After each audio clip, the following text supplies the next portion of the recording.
Reaching up into Canada and New England, is the principal supply line for our whole northeastern area. This is the southern gateway to the anthracite field. From the relatively small area, bordered by Carbondale on the north, comes practically all the anthracite used in the United States. Anthracite from cities and towns with such colorful American names as Pottsville, Shenandoah and Chickasha, Shamokin, Hazleton, Nanticoke, and Mahanoy City. Anthracite from Scranton and Wilkes-Barre. As I stood on the bank of the Susquehanna, I marveled that many of these cities are literally built on anthracite. Progressive cities and towns that today are attracting new and diversified industries to the hard coal region. Any college student will tell you that industrial development depends on fuel supply. Well, this fuel supply is right in our own backyard. Not somewhere it has to be piped or drilled or hauled a couple of thousand miles away. To further the use of anthracite, the industry has established one of the most advanced heating research laboratories in the world.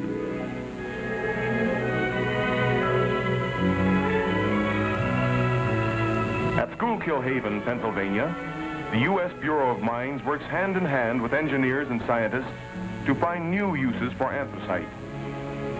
At Lafayette University in Easton, the John Markle School of Mining Engineering is training young mining and heating engineers to carry on the industry. What this means in terms of the future is reflected in the increased production of companies manufacturing automatic heating equipment. Equipment built from the ground up to meet the growing demand for automatic anthracite heat. At Emmaus, Pennsylvania, I went through one of the big plants that mass-produce this equipment. I saw something of the machine tooling, the precision that goes into each unit. I learned that each assembly is set up and tested before it leaves the plant. But the thing that really opened my eyes is that there are half a dozen major companies now working full blast, turning out dependable automatic anthracite burning equipment. Modern equipment that makes the burning of anthracite as simple and efficient as any automatic heat. Automatic equipment that includes even an ash removal system. Streamlined equipment I never dreamed existed.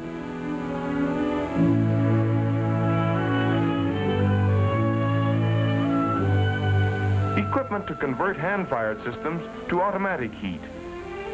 Equipment that can be adapted to your present plant. Units designed for homes and buildings of any size. Commercial equipment designed for schools, apartments, churches. And I also learned that today, people who are thinking and planning in terms of the future once again are specifying anthracite equipment.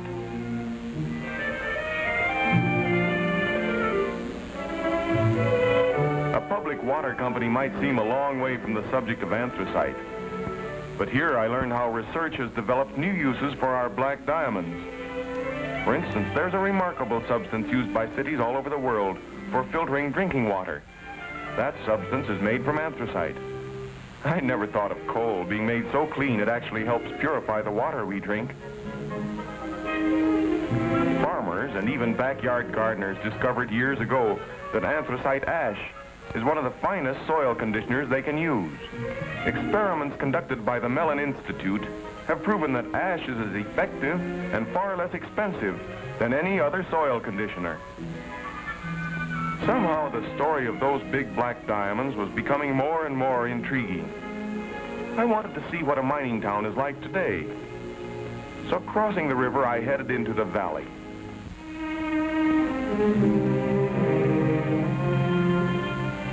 Lansford, Pennsylvania is a typical town. Not a bad-looking community. Good homes. Healthy youngsters. Modern schools. A far cry from the old days. Invited to visit the Old Timers Club, I met and talked with men, now retired, who have worked in the mines for half a century. Some of these card games have been going on for 20 years. Here men gather, just as their fathers before them, to hear the songs of the Welsh miner.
Conciliation Board in session.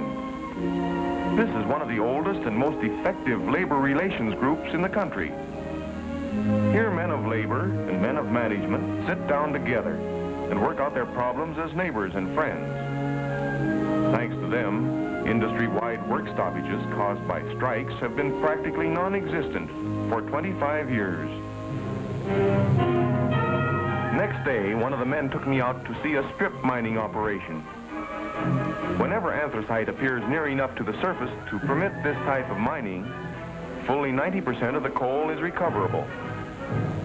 If the vein is rich enough to warrant, the coal is brought out by cars. In other localities, huge diesel trucks haul it out 35 tons at a time.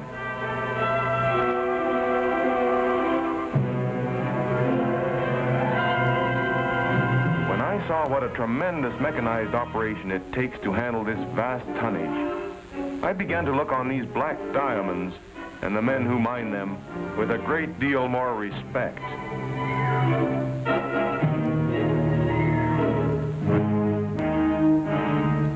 It was interesting to learn that only 1 man in 4 is actually a miner, that there's a lot of work handling coal topside and in the breaker. One of the men told me, "Folks don't know all the things we do to anthracite after it comes up out of the mine. We grind, grade, and we clean it. Those cars or gunboats are carrying coal from the mine to the top of the breaker.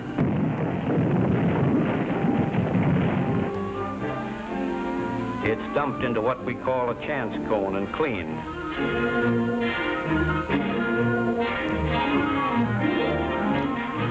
Yes, sir, anthracite's washed with sand and water. Pure coal floats.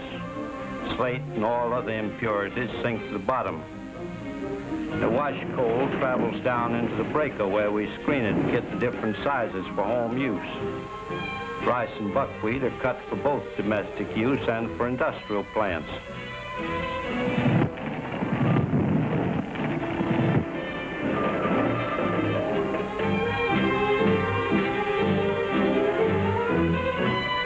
Every carload rolls from the collier is inspected after it's weighed.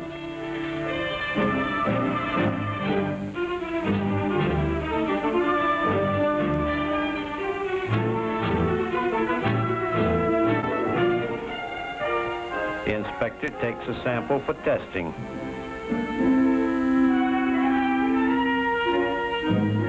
Each sample has to pass laboratory requirements.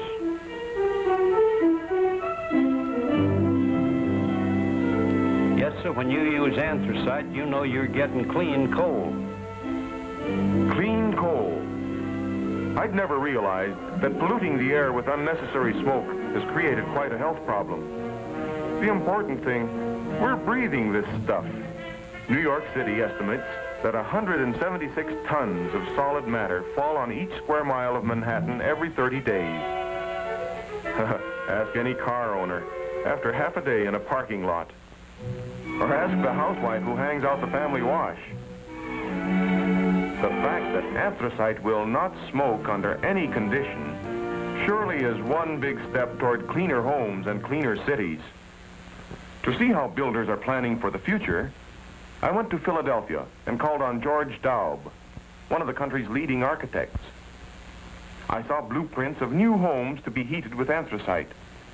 I saw sketches of modern housing and learned how the popular split-level type is particularly well adapted for anthracite burning equipment. I saw models of modern homes already under construction.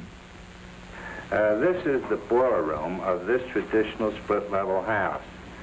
This is a modern conception of a split-level house. The split level creates a storage area for this solid fuel without additional cost. What about the price factor of anthracite in comparison with other fuels? In my opinion, it is less expensive and does away with the coal lag, which is prevalent with instantaneous fuels. With modern ash removal systems, it becomes a clean fuel. I saw new, ultra-modern homes designed especially for anthracite heat. I saw entire communities. If this was typical, it seemed that architects and builders are being resold on anthracite. I called on the Baker family in Crooksville, Pennsylvania. Now here was a typical example of how an unsightly cellar can be transformed into a warm, comfortable playroom.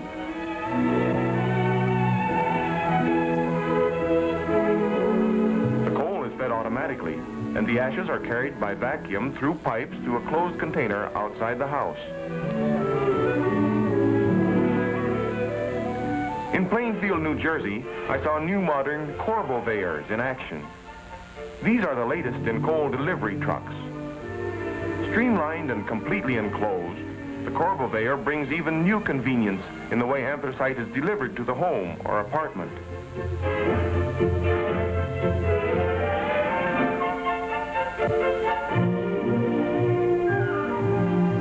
Brattleboro, Vermont, in the heart of New England, gave me another glimpse of the way these Yankee coal merchants are modernizing the whole concept of anthracite heat. Here I saw a vacuum ash removal service, a truck that rolls right up to the cellar window, unlimbers a length of hose into the basement, and draws out the ashes by vacuum.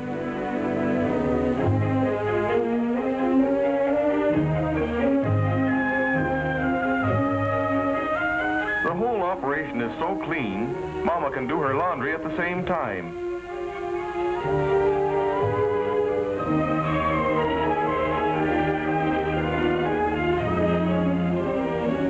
All over the East, I saw brand new public buildings equipped for automatic anthracite heat. Churches, hospitals, apartments, schools.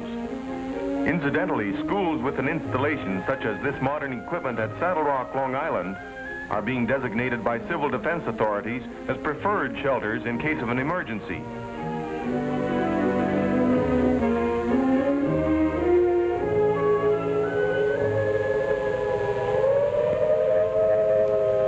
Now that made sense. And as I heard the siren and watched the youngsters going through an air raid drill, it figured this way. With hard coal, they're sure of heat if public utilities are shut off because of disaster. With hard coal, they'll have heat and fuel that's safe, fuel that can't explode. I brought my final report direct from Washington. It came straight from the pages of the President's report on conservation of our raw materials. 90% of our virgin timber is already gone.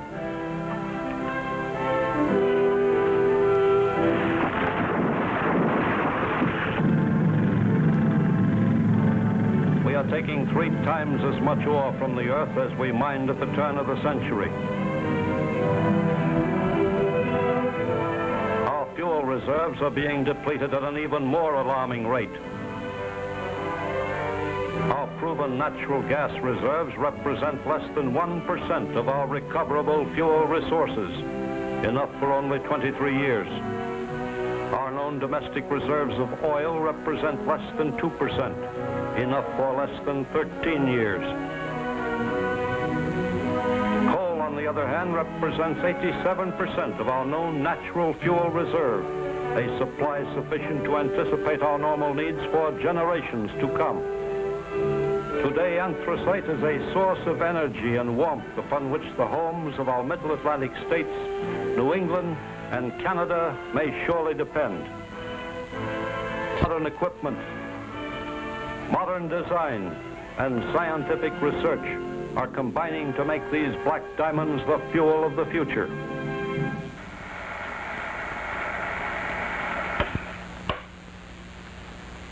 Well, Lowell, there's the story as I saw it.